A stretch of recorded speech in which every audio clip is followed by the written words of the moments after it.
Halo para calon mahasiswa UI, kembali lagi dalam channel Kimia Gampang. Baik, dalam kesempatan kali ini kita akan melanjutkan pembahasan tentang soal kimia SIMAK atau seleksi masuk UI kelas internasional tahun 2020. Di mana dalam video sebelumnya sudah kita bahas satu nomor, kali ini kita akan lanjut ke nomor 47. Tetapi sebelum kita lanjut, jangan lupa subscribe dan like video ini agar channel ini bisa lebih berkembang lagi sehingga akan makin banyak lagi video-video lainnya tentang pembahasan soal-soal yang lebih menarik dan mudah dipahami tentunya. Baik, tanpa berlama-lama lagi, langsung saja kita mulai. Baca bismillah, gunakan handsfree, sempurnakan posisi duduk, dan konsentrasi. Ya, berikut soal nomor 47. Di mana kalau kita lihat masih berhubungan dengan stoikiometri hanya saja yang melibatkan reaksi antara asam dan basa.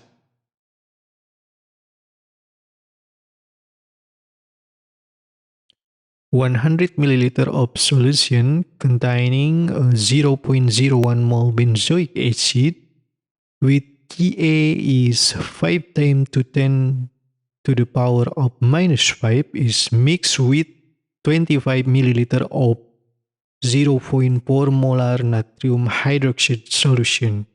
The pH of the resulting solution is...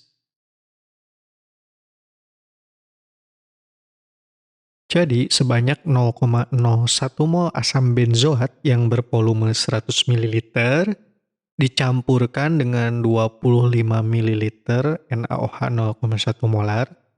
Tentukanlah pH larutan campuran yang dihasilkannya. Langkah pertama dalam menyelesaikan soal ini, kita dituntut untuk membuat persamaan reaksinya terlebih dahulu. Berbeda dengan soal sebelumnya yang sudah disediakan dalam soal, karena dalam reaksi ini melibatkan asam dan basa, maka kita harus ingat formula umum reaksi antara asam dan basa. Asam ditambah basa hasilnya garam dan air. Sehingga sekarang kita terapkan ya ke dalam reaksi asam dan basa yang ada dalam soal ini.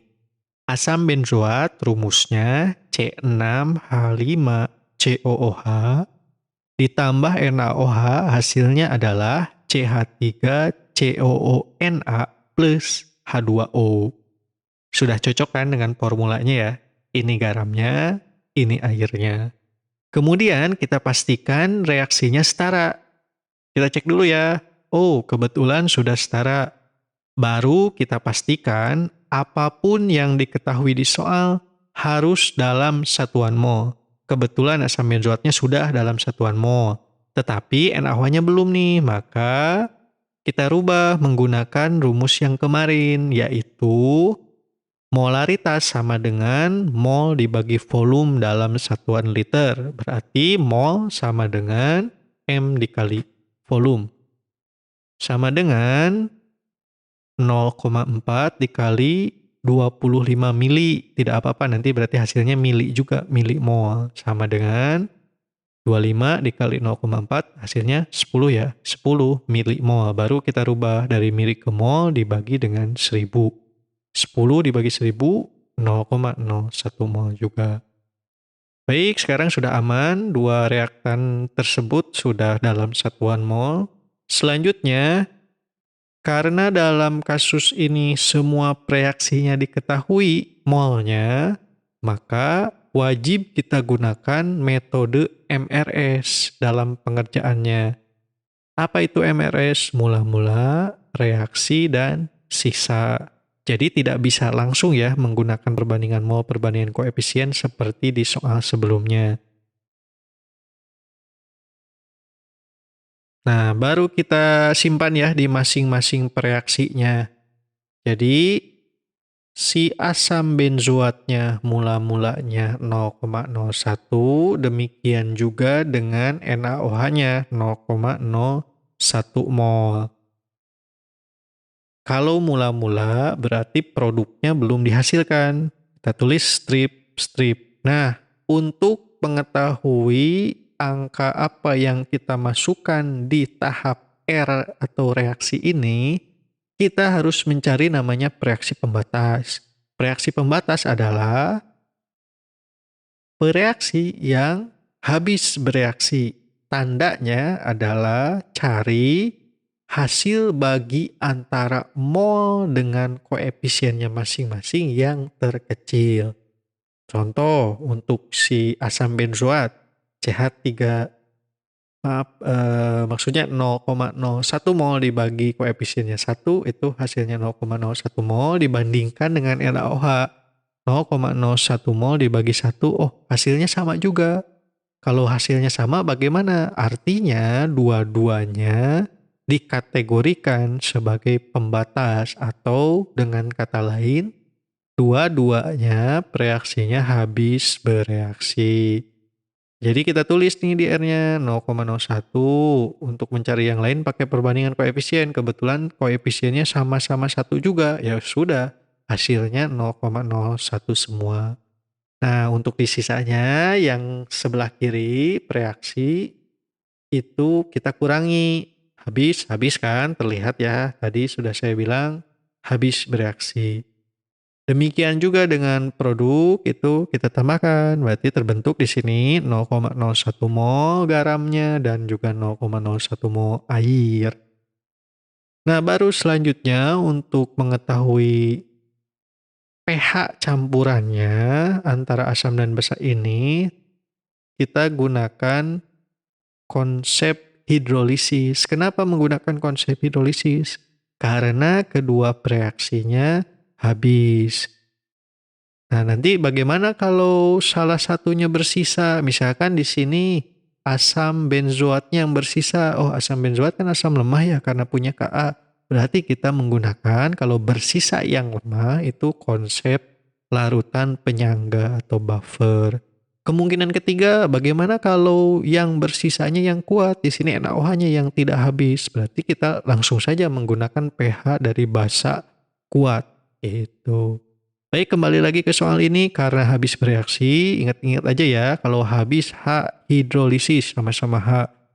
Nah, rumusnya kita menggunakan hidrolisis apa ya? Asam atau basa? Caranya adalah kita perhatikan di soal nih, yang ada di soal itu nilai tetapan asam lemahnya atau basa lemahnya, Ka-nya atau Kb. Oke, kita lihat di soal adanya Ka. Tipsnya adalah berkebalikan. Jadi kalau di soal Ka asam, berarti pH-nya pH hidrolisis basa gitu. Demikian juga sebaliknya. Baik, kita lanjutkan ya. Jadi rumusnya karena dia hidrolisis basa, OH- sama dengan akar Kw per Ka dikali konsentrasi garam.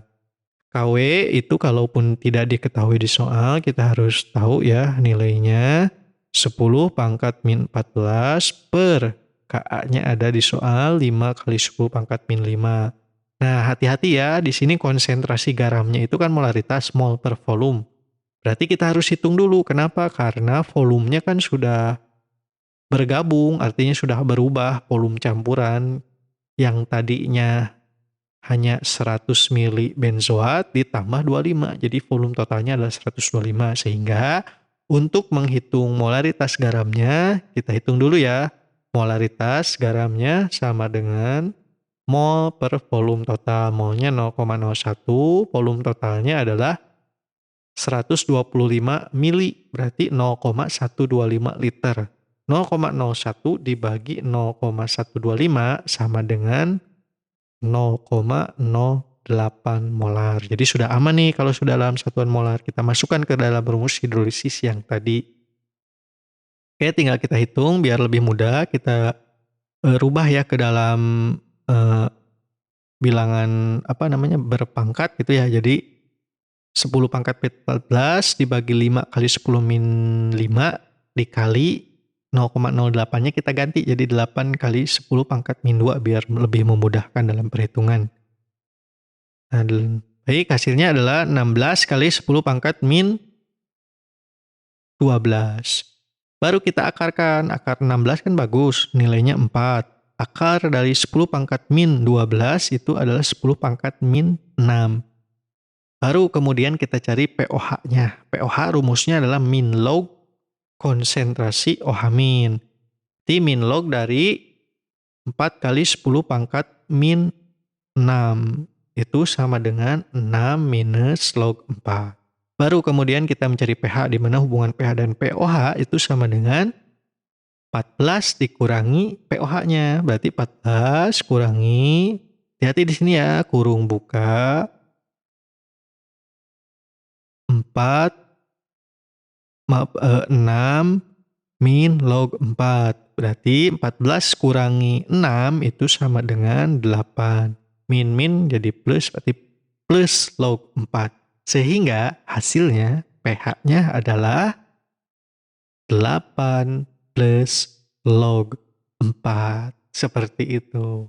Mudah bukan? Perlu saya informasikan bahwa untuk soal-soal SIMAK kimia ya khususnya yang kelas internasional ini relatif lebih mudah lah dibandingkan dengan soal-soal yang regulernya gitu ya.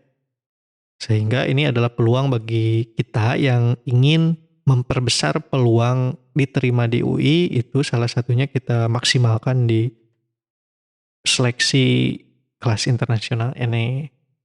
Baik, itu saja mungkin untuk pembahasan soal SIMAK kali ini. Terima kasih atas perhatiannya. Kita lanjutkan di video berikutnya.